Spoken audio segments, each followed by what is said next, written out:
Okay, we're just gonna start filming and see where it goes from here, because this is like the third time, I think, or something like that. Here we go, and action. Hey everybody, and welcome to the very first episode of Digging in the Crates, a series brought to you by the Melanated Archives. This is where we dig deep into the stories of iconic Black actors, creators, and the movements that shaped them. I'm Kendra Touche, or just Kendra, and I'm an actress, a podcast host, and creator of the Melanated Archives. Welcome. My passion lies in researching, preserving, and sharing the vital contributions of Black and brown artists in film, television, theater, and beyond. Now, acting has always been my love for many, many years. Shout out to Pee Wee Herman. But I'm also driven by a desire to unearth and document the stories that get lost in the shuffle sometimes. As much as Black art and Black artists have shaped the entertainment industry, I've always wondered, what's the full story? Why is it still so hard for Black projects to get greenlit even though they make money? And where is the creative control? What happened to the Black theater movement of the 60s and the 70s? If these questions excite you as much as they do me, then let's Bill Nye this, okay? You're in the right place at the right time. So stick around, because together we're going to be digging deep into these stories. And today we're starting with Mr. Ossie Davis and the game-changing Third World Cinema Corporation. Now here's a little tidbit for you. Did you know that without Ossie Davis and Third World Cinema, we might never have had the film Claudine? That's right, the 1974 classic starring Diane Carroll, which everyone loves to post on social media and talk about all the time. It existed in large part because of this groundbreaking company dedicated to empowering minority creators. Now let's start digging in a little more so that we can find out how all the pieces of this puzzle came to be. Third World Cinema Corporation. It wasn't just a film company, it was a movement, and it was founded in the early 70s by Mr. Ossie Davis, along with prominent talents like Rita Moreno, Brock Peters, and Cliff Frazier. The goal was simple but revolutionary. It was to create and promote films by and for people of color. Now that seems like it's pretty simple, because these days, every time you turn around, there's a new Black or brown film that is popping up. But back then, not so much. Although the company was revolutionary in what it was initially doing, it didn't stop there. It also trained Black and brown actors, provided opportunities for behind-the-scenes talent, and secured funding for federal grants. At its core, Third World Cinema aimed to combat the stereotypical depictions of Black characters that dominated media at the time, i.e. Blaxploitation. But Ossie Davis wasn't alone. One of his key collaborators was a woman by the name of Hannah Weinstein. I have no proof that this woman was actually related to that other guy who's also a Weinstein and was also a producer, but we're not talking about him. I don't think we ever really will, unless he's like super relevant to the case. But Hannah Weinstein, a collaborator in this initiative, was a white producer who was blacklisted during the McCarthyism era. She took a risk by investing in this mission. Now, their partnership led to incredible films like Claudine and another film called Grease Lightning.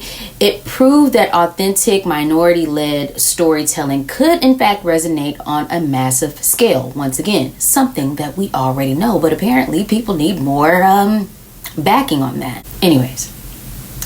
To understand the impact of Third World Cinema and why this was such a monumental thing, we have to look at the media landscape of the 70s. Now, for decades, Black creators struggled for ownership. First of all, we had Lincoln Motion Picture Company, which was the first Black-owned film production company, but it only produced about 5 films. And then, of course, we had the legendary Oscar Micheaux, who was the first major Black filmmaker. He created 44 films, but without mainstream Hollywood backing. And by the 1970s, we had Mr. Gordon Parks, who had made history with The Learning Tree. Now, that was the first Hollywood studio-backed film directed by a Black filmmaker. Despite these efforts, Black stories were still often told through the lens of exploitation, i.e., Blaxploitation, people, or they were told by non-Black creatives. Third world cinema stood apart by focusing on authentic storytelling and empowering creators to lead both in front of and behind the camera. Nowadays, we take for granted the impact and how unions are a lot more accessible.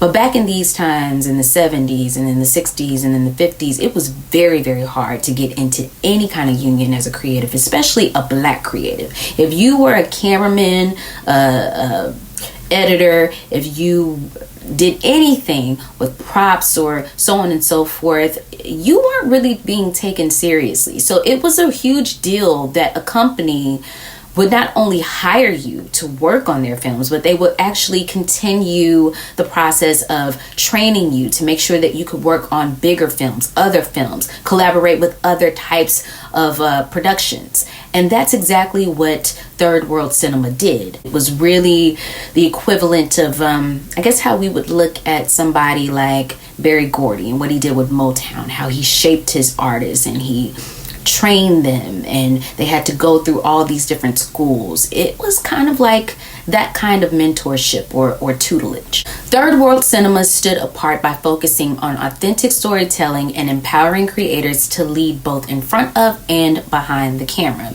Now, we're going to pause for a moment and we're going to talk about one of those iconic and legendary artists that helped along the way, and that is Diana Sands. Now, Diana Sands is one of my favorite actresses. Okay, my favorite actresses of all times. And if you follow the Melanated archives, if you follow me, then you know that I've mentioned her on multiple platforms. She originated the role of Benita in Lorraine Hansberry's A Raisin in the Sun opposite Sidney Poitier, both in the Broadway production and the film adaptation of the piece. She was the smart-mouthed little sister to Sidney Poitier, who was just a little ahead of her time. The character was loosely based off of Lorraine herself. And the famous scene of the young woman talking back to her mother right before getting her fresh little jaw slapped. Yeah, that was my girl Diana. R.I.P. baby. Sands played a pivotal role in third world cinema.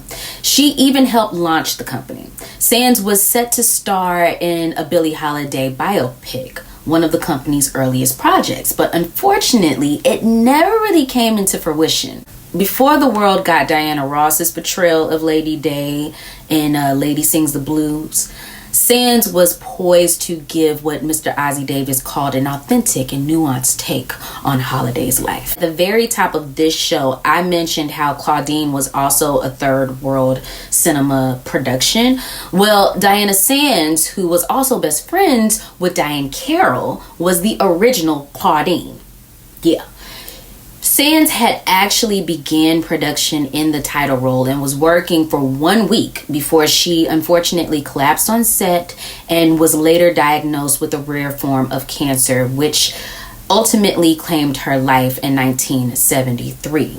But before she passed away, and knowing that she couldn't complete the film, she asked that her good friend Diane Carroll be considered for the role.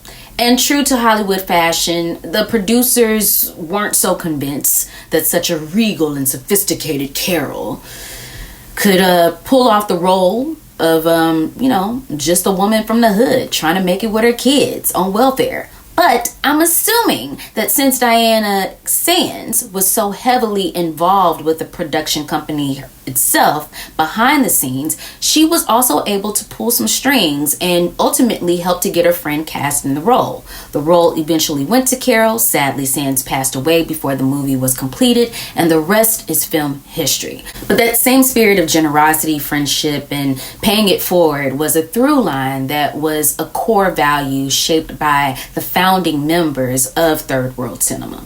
Now, unfortunately, and despite its commercial successes, the unifying reign of this collective of creatives was quickly coming to an abrupt end. The fall of third world cinema happened around the 1980s. It faced limited funding despite their early successes. Finding consistent financial backing became harder as the media landscape shifted.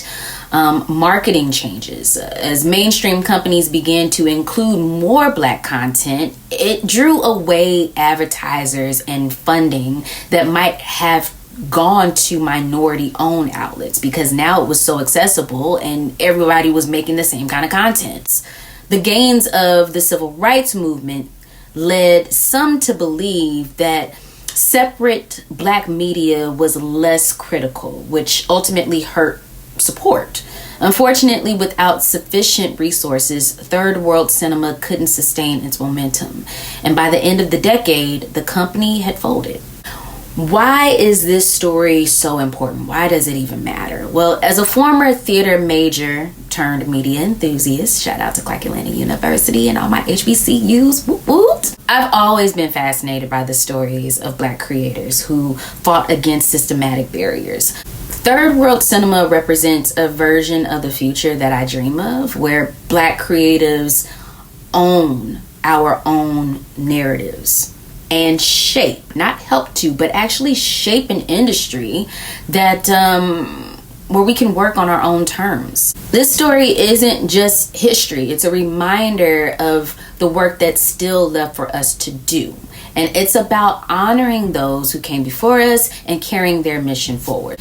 So, if this story inspires you, hit that like button, subscribe, and share your thoughts in the comments. And let's keep these conversations going. You can find more about Diana Sands and other trailblazers on the Melanated Archives podcast. The link is in the description below. Thanks for digging in the crates with me. And until next time, stay curious, stay empowered, and stay melanated. Remember, melanated is not just a skin and complexion. It is also a mindset. So as long as you can dream in color, you can create in color. And therefore, you can represent all the vibrant backgrounds in which we come from. Thanks so much for joining me. Peace. I really, really hope that was good.